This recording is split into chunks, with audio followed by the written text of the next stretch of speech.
Hi, this is Marcus. If you head over to modernartisrubbish.com, you'll be able to get access to the images we talk about in this week's podcast. Modern art is rubbish. Isms. Juxtapose. Didactic. Modern art is rubbish. Modern art is rubbish podcast. 1, 2. It's recording. Oh, is it? Good. Is it coming through as a good thing? What are we on? Episode 34? 36. 36? Well, there were two silly numbers, weren't there? But what's the real episode? Yeah, you can't. The real episode's 36, but officially it's 34. Okay, so hello and welcome to episode number 34 of Modern Art is Rubbish podcast. Are you all right, Tom? Yeah, I'm good, thanks, Marcus. Yes. So it's a bit summery, isn't it, at the moment? And technically, I don't know what I'm going to say now. Technically, it's hot. Yeah. Yeah, I kind of got distracted as to how I was going to introduce it. Anyway, we've got a couple of things coming up today. We've got an exhibition of a fantastic painter that we went to see in Brighton. And also, we are going to talk about an artist who painted what I consider to be one of my favourite all-time paintings. And also an artist who did a really good, what I would quite call a good blag, if that's the word. That sounds up your street. What, blagging? Have I blagged? Well, you like artists that blag. What was the Italian guy you liked? Oh, yes, I like Catalan. Catalan, yeah. And there was a lot of blagging going on there. And that reminds me of the story. A friend, Paul, he knew this guy once who he got to drive loads of cars when the National Lottery was just starting up, because he basically went in and said he'd won some money in the lottery. And he got to drive all these nice sort of cars. And he went to a showroom, said, I've just won the first Camelot. I've won some money on the lottery, that's what he said. Yeah. And he got to drive it, and he was actually featured in the Sun about his sort of like spree of going and trying out all these cars and getting all these good freebies. Basically, it turned out that I believe he had one, but he'd won on a scratch card, like about £5. Oh, good, well done. Good for him. Yeah. I've not won much. I think the biggest I ever won was £15. Yeah, but on a horse. Oh, not a horse. Yeah. So did you take your winning ticket to the Porsche showroom? To the Porsche showroom? Yeah. No.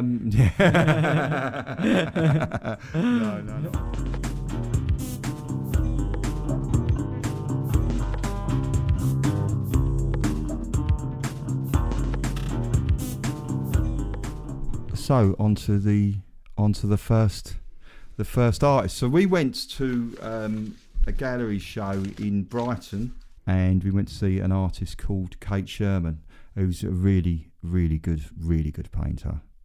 So this was at the Ongar Gallery. Have I said that right? No, Ongar? Ongar's in Essex. All right. What is it? Ongar sorry. Okay, let's cut that bit. Yeah. This was at the Ongar Gallery. Yeah, and I'll actually use the description from her website because it's actually pretty good. And it says here about her work. The paintings, all oil on board, originate from photographs she has taken of her surrounding landscapes. This photographic source is important because the paintings capture a reflective notion of memory, emotional distance between a real landscape and a photograph, between experience and longing. Now, she did lots of painting for the coast, didn't she? Yeah, it all looked like quite familiar, like at the Sussex coast. Yeah.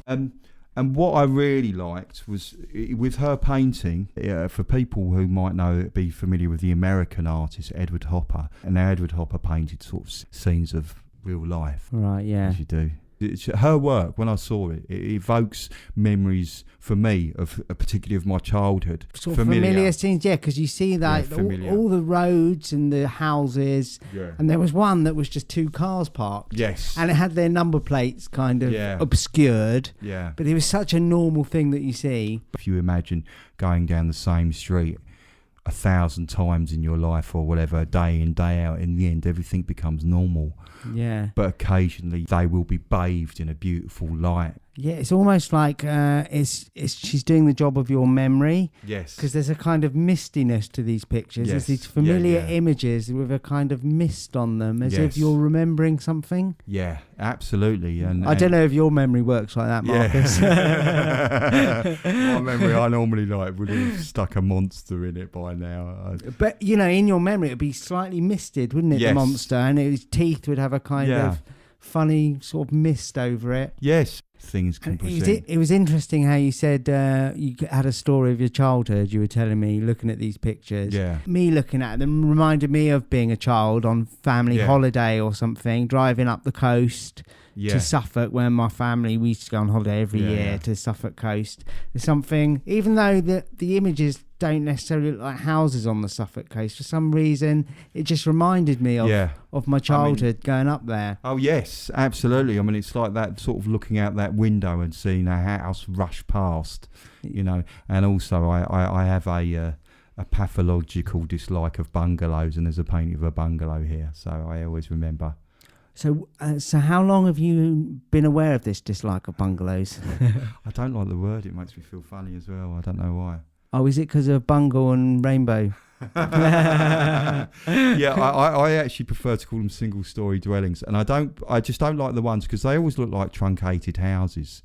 What, you mean like they were formerly a high house and it's been chopped? Yeah, it's not by a house surgeon. I don't know.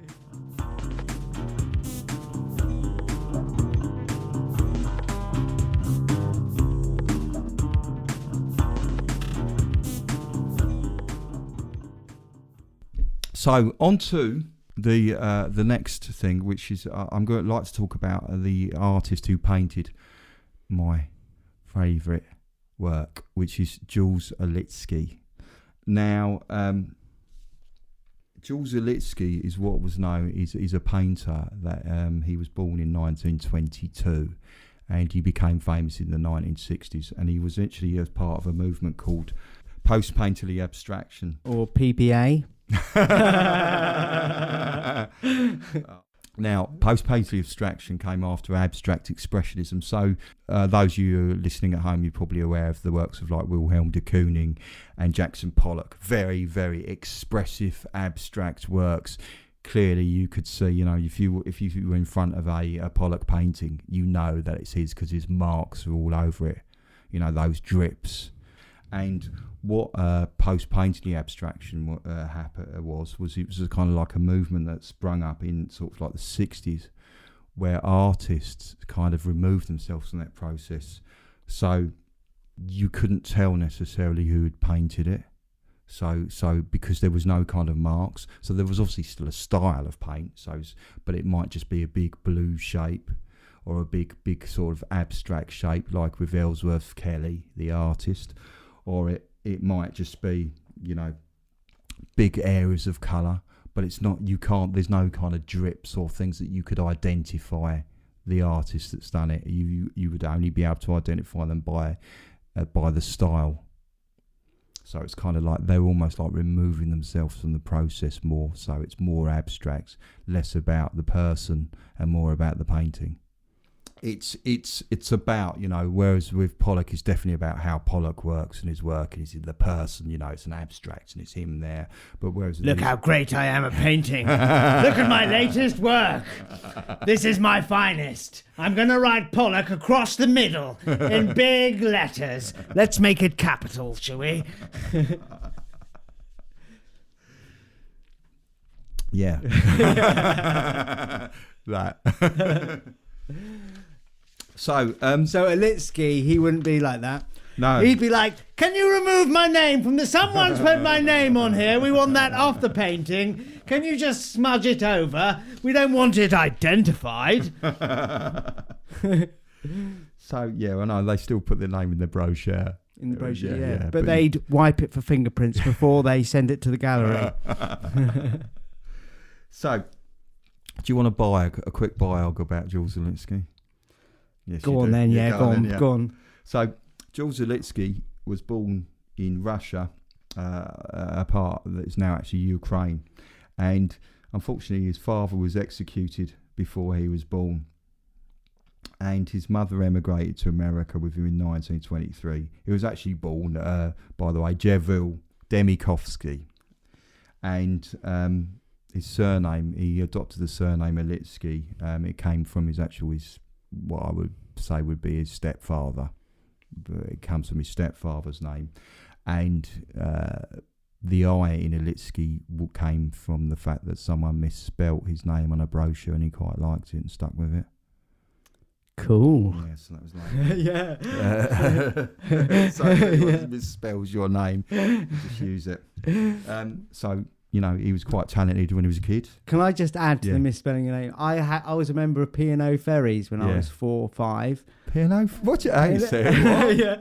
You're a member of ferries. P&O they had a child's ferry club, so you could get cheap tickets for children. So me and my sisters were all members for family holidays. But on my membership cards and on all my forms, they'd spelt my name Tomk, Tomk Burton. Tomk? Yeah. What, Tomk? So that was I quite liked it. Yeah. Okay, Tom.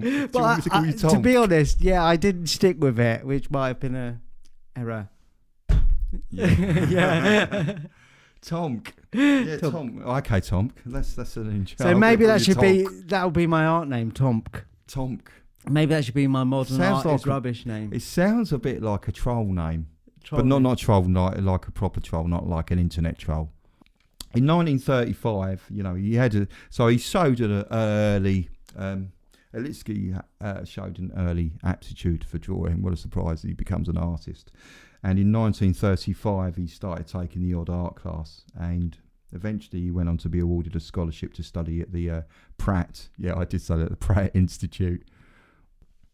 So he went to study at the Pratt Institute of Art, and eventually he went on to study at the Beaux Arts Institute in New York, 1940 to 42. And in late 1948, he went to study in Paris, and he came back. And in 1950, he was in 1950 he came back to America from Paris, and he became quite famous in the 1960s when the art writer and critic Clement Greenberg described him as being the best painter in America, and he became the first living painter to have a show in the Metropolitan Museum of Art, and he continued to paint and experiment until he died in 2007. Great, yeah.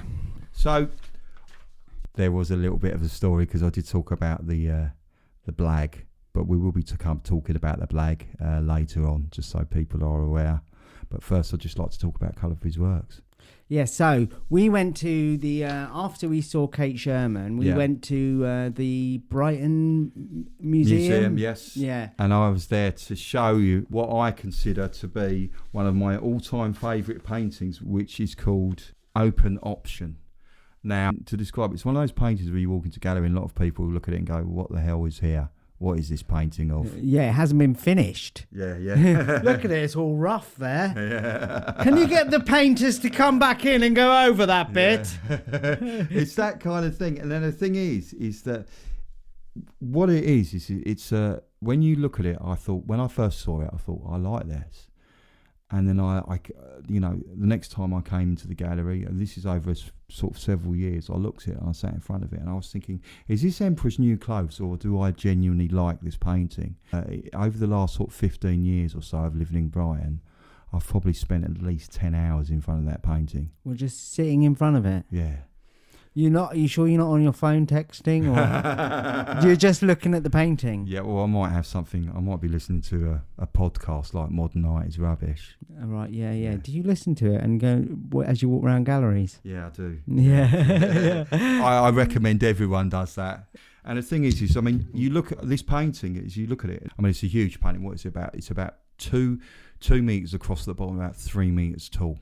It's beige and it's kind of flat, and It's actually been created with a spray gun, but there's hardly any kind of marks from the actual artist, apart from on the borders where Olitski's actually sort of made a mark in yellow or made a mark in sort of a greeny colour. The thing is when you look at it, you just have to allow yourself to just sit in front of it. And gradually, when you first see it, you think it's all on the surface. You think it's all flat. It's all like an unfinished painting, as some people.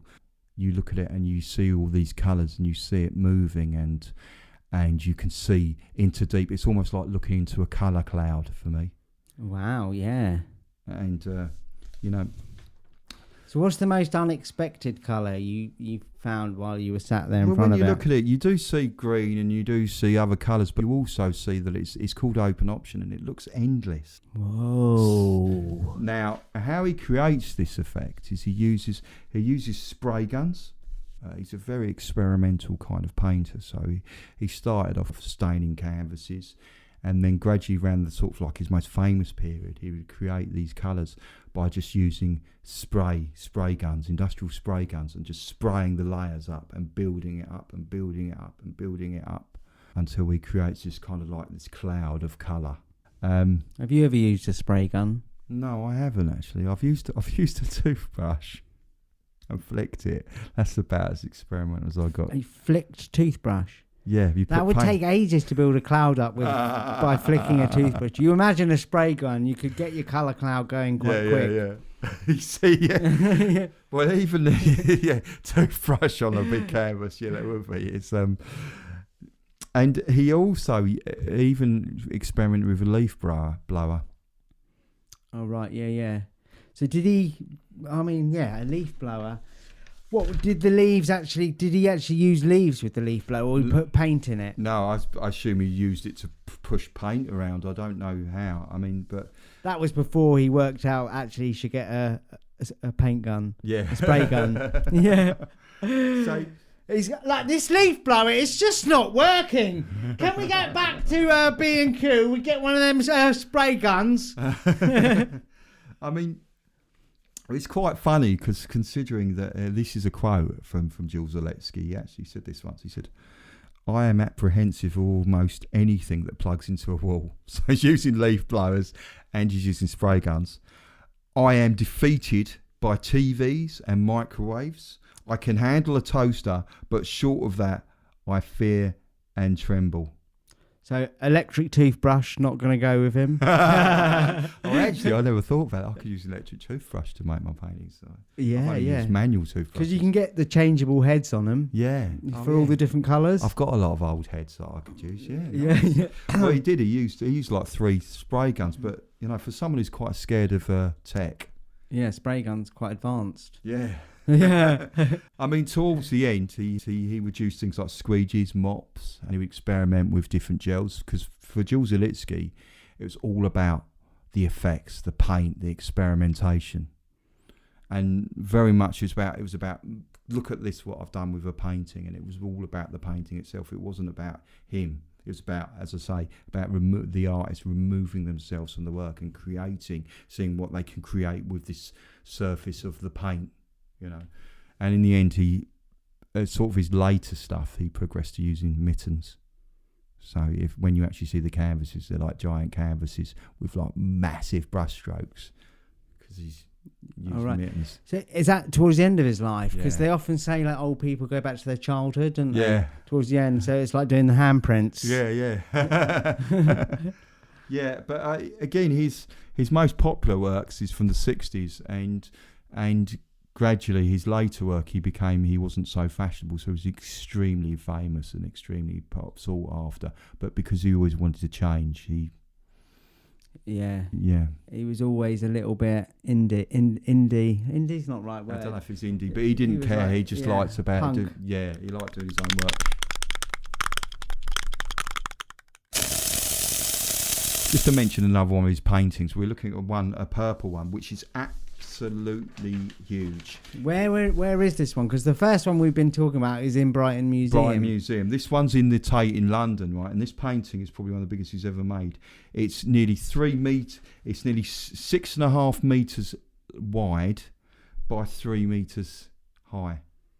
That's quite big. It's quite a big painting, and it's a sort of like a flat purple painting, but there's lots of colours I can see. There's yellow undulating underneath it. Gold, orange. Yeah, I mean, again, this is what we've seen on the internet. I've not actually ever seen this painting up in front, and you have to see Jules Olitski's work in the flesh to really, really understand it. Yeah, or to see its wonder. Yeah. So even if you are standing in front of a Jules Olitski, you're not always going to necessarily like it. As one woman who we were speaking to in the gallery, she gave her view on it. I'm not impressed. I mean, in art galleries, people are not necessarily going to like everything. Some people aren't going to like anything. No. I mean, if you're in front of a great Pollock, like this lady, as she demonstrates. I'm not impressed. Or in front of a great Van Gogh, as this lady says. I'm not impressed.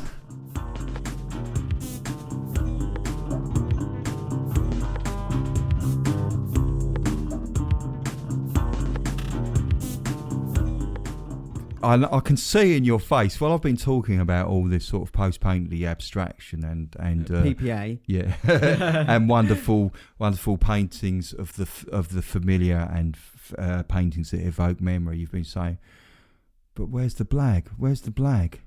Marcus, where's the blag? Well, I'd like to tell you a little story about Jules Olitski.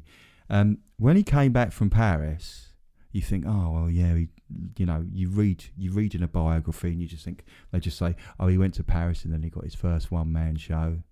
If you go on Wikipedia, you see that, and there's kind of like there's big gaps where there's big gaps in things that happen.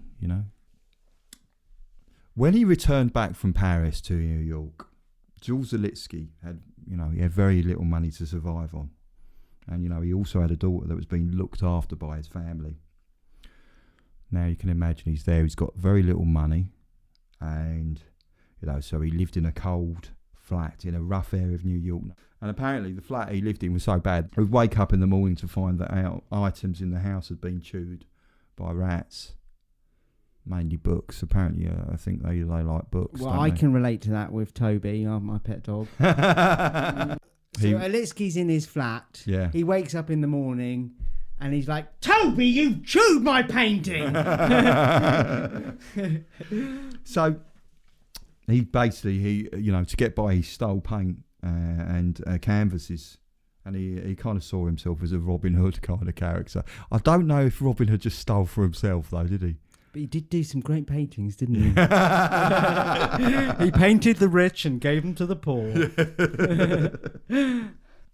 So you obviously think, well, if you're that starving, there'll be a lot of people go, well, why don't you get a job? Get a proper job. So he did try one job, and he was working in Times Square as a barker, which is called. It's not to do with dogs, by the way. Right, yeah. I was going to say, sounds like a great job. Yeah.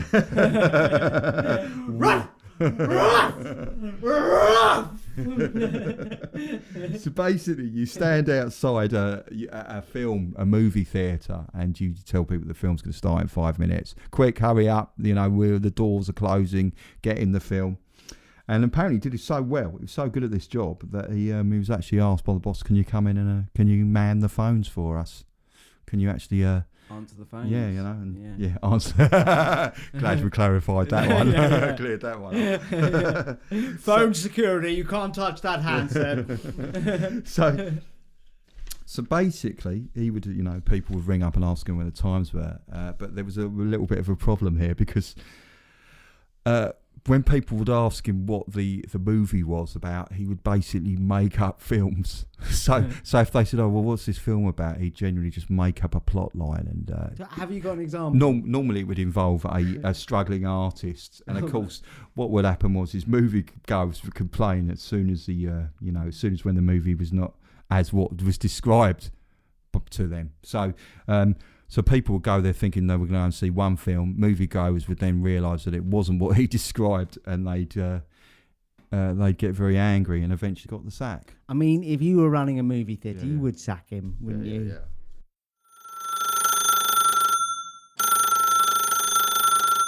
Yeah. Roxy at Times Square. Hello, can I help you? Hello, yes.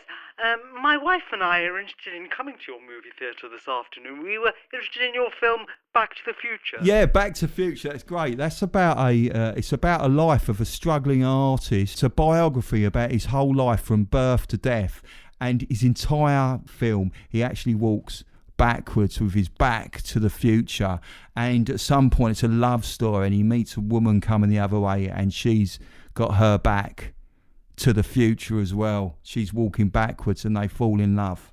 Well, that's great, but myself and my wife were wondering whether it has any scenes of a sexual nature in it. Oh, yes, loads. Absolutely loads, mate. Okay, we'll see you in a minute.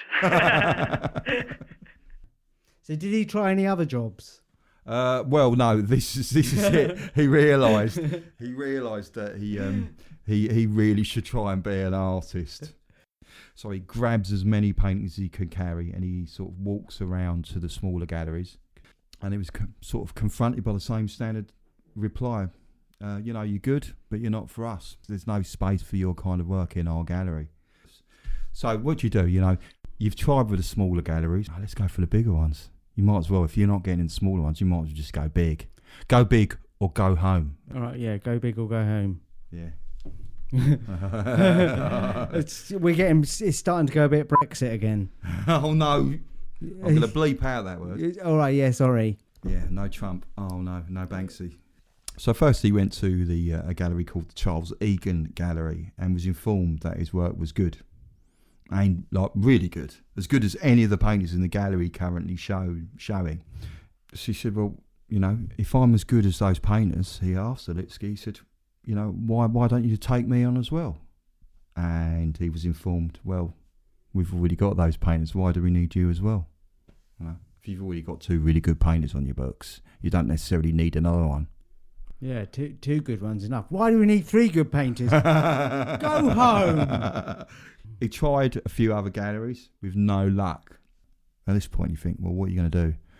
He came to the conclusion that just having good paintings was not enough to get a foot in the door. I think it's quite true though, isn't it, these days? You can't just be good at something. You've got to have a little bit of an extra story or something to go with it. Yeah. I don't know what you've got to do. You've got to have an arm coming out of your head or something. Oh, right, yeah. Maybe not. Yeah, well, if you want to get into the Metropolitan Museum of Circus Performers.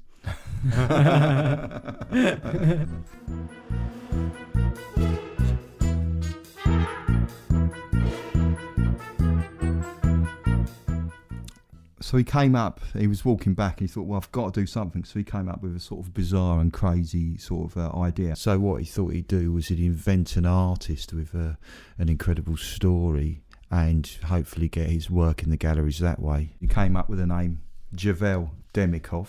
Now, the story is this artist was a prodigious talent and was recognised by Joseph Stalin after he saw one of the painter's social realist works. Bravo!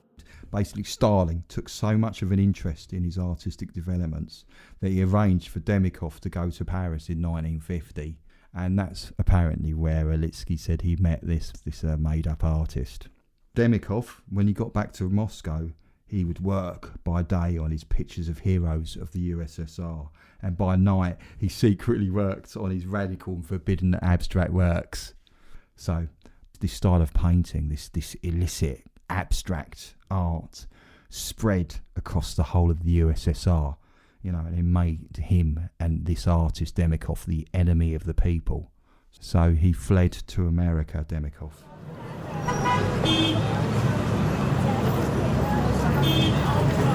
So with his fake artist backstory now created, he decides to create an exhibition to show the work of his mystery artist, his own paintings. What, under his own name or under this name? Under the name to Demikov, yeah. Demikov, So he's going to have a group show with some great artists. So what he does is he creates an exhibition called Cal l'École de Paris aujourd'hui. Is this an actual real exhibition, or is it a real exhibition? Yeah. Of his own work. It's of his own work. He's under a fake name. Yes, and his work's going to be featured in the name of Demikov, but it's a group show along with other famous names. Now, he actually managed to borrow quite a lot of seriously important works from various galleries around New York. When the exhibition finished, he returned all the paintings back. When he went to one called the Alexander Iolis Gallery, the owner actually asked him, how did it go? And Olitski handed him a flyer which had names on it like Matisse, Picasso, Leger, and also Demikov. So, of course, if you're a gallerist, you're going to go, well, I recognise that name. Who's Demikov? Who are you? And Olitski told him the story of this artist, Demikov, that he came from Russia and he met him in Paris and he's now in New York. He said, look, I can get you some of these works. The gallery owner says, yes, please do. So Olitski went home, grabbed a load of his own paintings and showed them to the gallery owner. And the gallery owner said, this guy's a genius. I really want to meet this guy. I don't like to do business without meeting the guy. And, of course, you think you've just made up an artist's name. So in the end, Olitski's thinking, well, what can I do? And Olitski actually said to the guy, look, I can't get this artist. So you can't meet him because he's in hiding and it wouldn't be fair. And he can't think. So in the end, he says, look, it's me who actually is Demikov, he says to the guy. And of course the gallery owner looks at him and thinks, well, you're completely mad. You're not Demikov, you're Olitski. I've seen your work before and it's not quite up to standard. In the end, despite the thing of thinking it's crazy, the guy gave Olitski his first show 6 months later. So let that be a lesson to you all. Blag. Feels like there should be a bigger ending, doesn't it? Dun, dun, dun. Yeah, so in the end he actually did get an exhibition.